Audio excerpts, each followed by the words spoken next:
The series begins with a chronically online boy named Hyung, who resents his family and then refuses to go on a family vacation with them.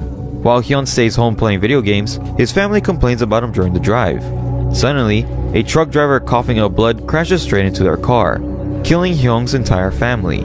Hyung receives a call informing him of the accident, leaving him completely alone. Sometime later, Hyun moves into a new apartment building and then meets the security guard, who nearly kills him by accident with a trimmer blade.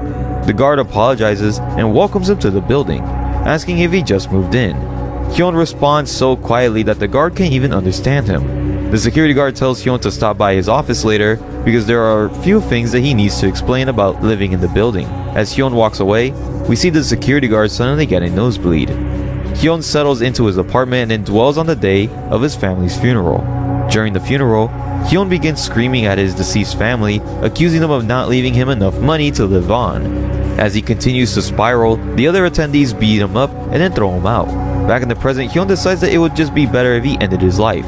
So, he sets a specific date to do it, October 25th. He turns on his computer and then realizes that he has no internet, which upsets him.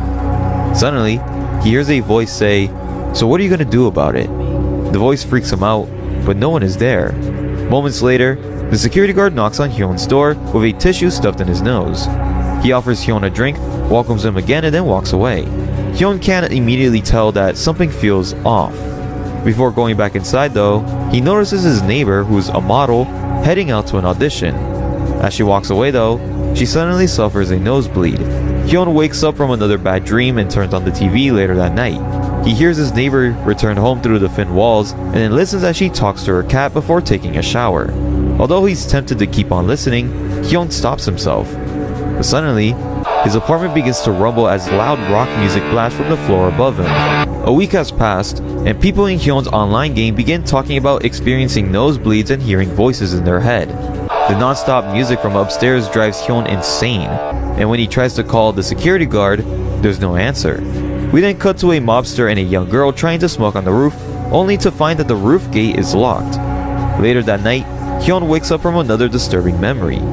He steps outside to check his ramen delivery, only to discover that the box has been broken into. He notices a trail of ramen leading towards his neighbor's apartment. As he follows it, he finds blood on the floor, and deeper inside, he discovers his neighbor's cat's collar soaked in blood. As Hyun stands there in shock, a bloody hand suddenly reaches out to the collar. Hyun tries to quietly back away, but then accidentally steps on a pack of ramen. A voice then calls out, "Something to eat?" Hyun then quickly sneaks back to his apartment, locks the door, and then hides